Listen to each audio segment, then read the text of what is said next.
TK Wade and Chris Buffaloe present Ava in Fairyland, a magical adventure for young and old alike. This episode, Cackle Town. Can you believe it, Mr. Appleton? Jasper! A king! I can't say that I have ever heard of a rabbit king before, but it would explain why so many foxes are after him. I can assure you that Tom is correct. I am the king of the great bunny kingdom of Bunnybird. So, it was you who Captain Slytail was chasing. You were actually a real king? That is correct, Tom. I am a genuine crowned king. Unlike Nibbles here, who was only pretending. I'm still a king, as far as Tom is concerned, and he should be punished for losing all of my food. Nibbles! I do not want to hear one more word from your selfish little mouth! Tom did his very best for you. Please, Ava. I do not mind taking the responsibility. As he said, I do still consider him my king. A king who I did fail. Tom, I feel it is my duty to have a stern word with you about this. But Mr. Appleton, sir, I'm just trying to say... No, Tom, you must listen to me. This whole business with Nibbles is very admirable and all, but you should not allow the little thing to treat you like this. It is most unreasonable. I agree. Tom, you must not allow him to take it so far. He is only a mouse. You don't understand. But I do understand. I take no issue with you treating him like a king, but you must not allow him to punish you for acts that were beyond your control. Isn't that right, Rocky? I cannot care one way or the other, because I do not possess. Oh, yes, you have no heart. I'm unsure why I even asked him. It is all right, Mr. Appleton. You're right, of course. I will not allow King Nibbles to punish me for things outside of my control. It is entirely unfair of you all to come into my castle uninvited and mess things up for me. There he goes again. Nibbles, if I ever hear that you were mean to poor Tom again, I'll find out about it and come back here to give you a spanking. A spanking? From a girl your size? Oh dear. You have my word as a noble mouse that I will never punish him again. Everything seems to be working out for the best. But now, I must insist we move on. It sounds as if the foxes are not far behind us. That's true. We need to continue to the north. Indeed, as much as I would like to talk to Jasper more about his unexpected kingship, I fear that there is no time. I know a nearby magical path that you both can take. I do not think the foxes know of it. A magical path? Where does it lead to? To Cackle Town, where the hyenas live. Do not worry, I hear they are quite harmless. Good. Show us the way, dear boy. We must move swiftly if we are to stay ahead of those foxes.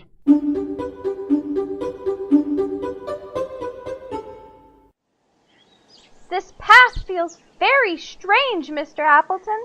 I agree.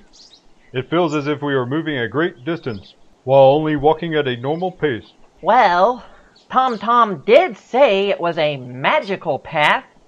Perhaps we really are gaining a great distance. Captain Slytail Red may find it difficult to catch us now. It is quite a fascinating thing to consider. What does heartless Rocky think of such a path? Having no heart, I do not see the point of moving at all. So whether I am standing still or moving at a great pace, it makes little difference to me. Ava, are you sure it was necessary to bring him with us? Yes, Rupert. The poor creature needs our help, for he cannot help himself without a heart. I suppose that makes sense. I am just rather unaccustomed to persons of his sort. I couldn't hold a conversation with him to save my life. We have to help him, Mr. Appleton. I don't know how we will do it, but we must help him. Oh, very well. I admire you for having such a kind heart, dear girl. And Jasper, I was meaning to ask you how a king ended up so far from home. I was a fool who craved adventure, Mr. Appleton. I yearn to roam about Fairyland and explore without the humdrum of kingly life. I assure you that I regret my decision. It has caused me and my kingdom nothing but misfortune. That was a very naughty thing for you to do, Jasper. I am glad you learned your lesson. Indeed I have, Ava. I want dearly to return to Bunnyburg, where it is safe, and with your help, I may just have a chance. I see a town just up ahead. That must be the Cackle Town that Tom mentioned. It most certainly is. My long ears, which are very good at hearing, are picking up lots of laughter coming from within those walls. The hyenas! Very well. Let us proceed onward and see how these hyena people treat their guests. Mr.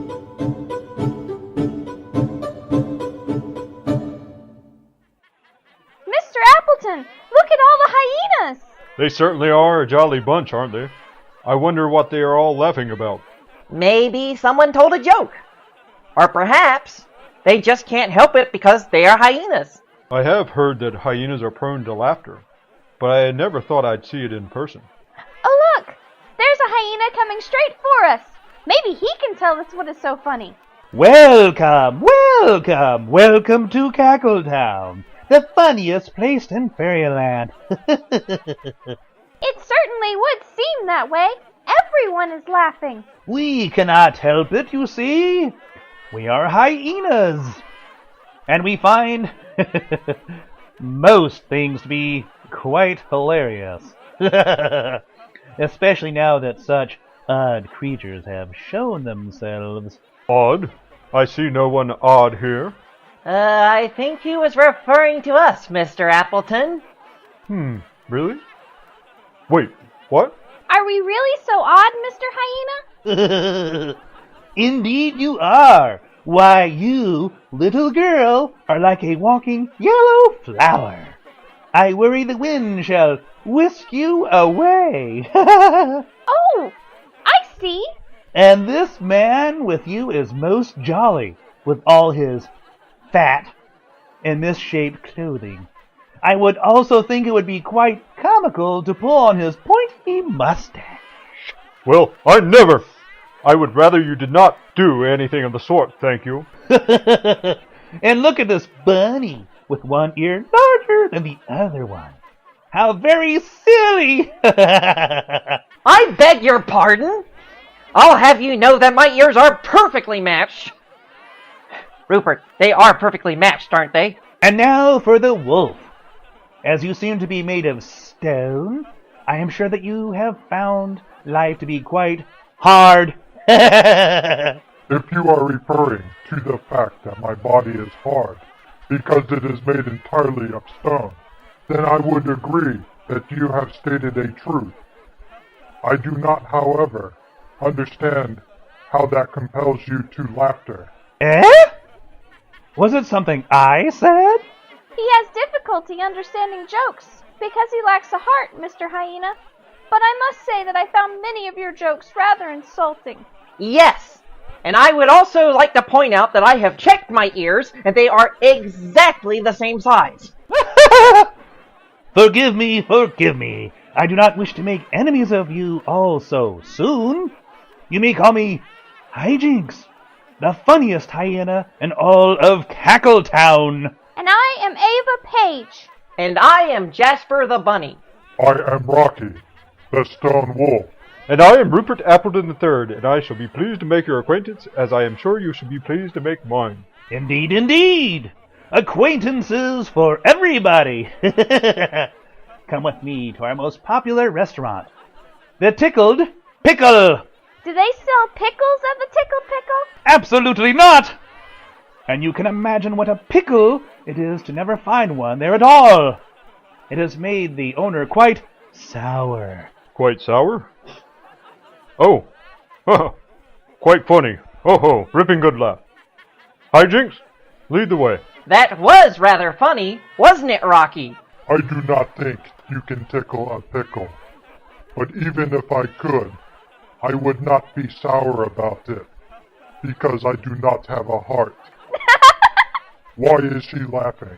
Because, dear Rocky, even if you did not mean to be, you were a bit funny just then. I was not trying to be funny. We know, Rocky. We know.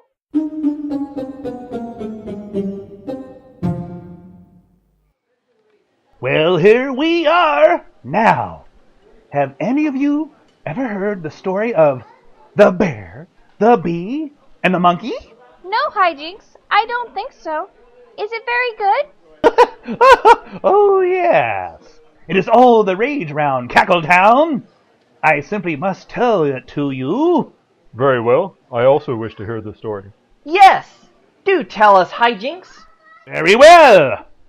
Many hundreds of years ago, or it very well could have been yesterday, there lived in the forest a bear who was many times the size of normal bears. Can you imagine such a large bear, Ava? Barely. Indeed, this bear was so big that he could barely stand under his own weight. He was quite dizzy, this bear, and oftentimes could not find his bearings through the forest. Very sad, if you ask me. Does it get much worse? Oh, yes! Here is where the story gets much more grisly. You see, being that this was such a terrible thing to happen to him, he could not just grin and bear it. One day he encountered a bumblebee flying about the forest, and so he asked the insect, Please, I can barely see where I'm going. Would you be so kind as to give me proper direction? I do not understand how a bee can assist a bear. You might be surprised what a bee can do, but sadly, I must say this bee was not as good as one might think. One might even refer to him as quite bumbling. But still he replied to the bear, I shall do my best if you're so obliged to believe in my abilities to direct you. Goodness me. This hyena has 1,000,000 of them, hasn't he? Shh! I want to hear the rest of it. Well, given no other recourse, the bear followed the bee, but barely stumbled over a barricade because of the efforts of the bumbling bumblebee. This will never do, shouted the frustrated bear. Forgive me, but I cannot bear your bumbling help any longer. And now I must ask you to buzz off. I did not mean to betray you, sir, announced the bee before flying away. Quite funny. But, sir, was there not a monkey in this tale? Indeed there is.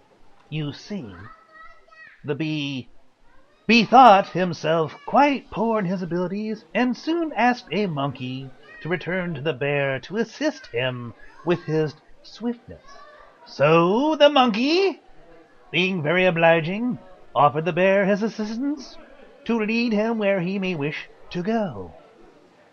I am unsure of this sort of monkey business, stated the bear, but I am certain you will not be more bumbling than a bee, and no more unbearable than a bear who cannot find his bearings. And so the partnership was agreed upon. So, did it work out for him? Yes, please, stop monkeying around and tell us. No, indeed.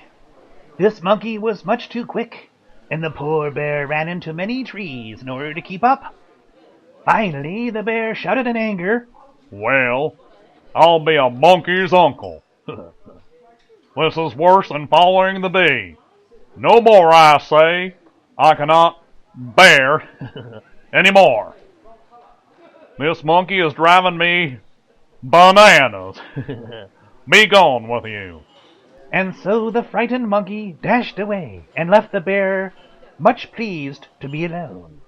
After all, no one ever wants a monkey on his back. Get it? Well, now, that's too bad for the poor bear. It really is. Sadly, the bear continues to look for someone to help him, and he is quite lost by now. But I assure you that he is just as fine as ever he was. Still, I am quite sad to be the bearer of such sad news. So, what do you all think of my story? I enjoyed it so much I could barely stand it. I was most fond of the bee character, even though I am sure you were only winging it. Ho ho! It was more fun than a barrel of monkeys. Excellent, excellent! But what does the stony wolf think? I still do not get it, but that is because I do not possess a heart.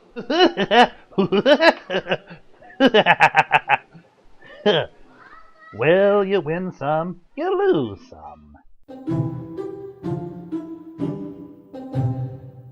Thank you for listening to this episode of Ava in Fairyland, brought to you by TK Wade and Chris Buffaloe. We hope you shall tune in next time to see what happens to our brave adventurers.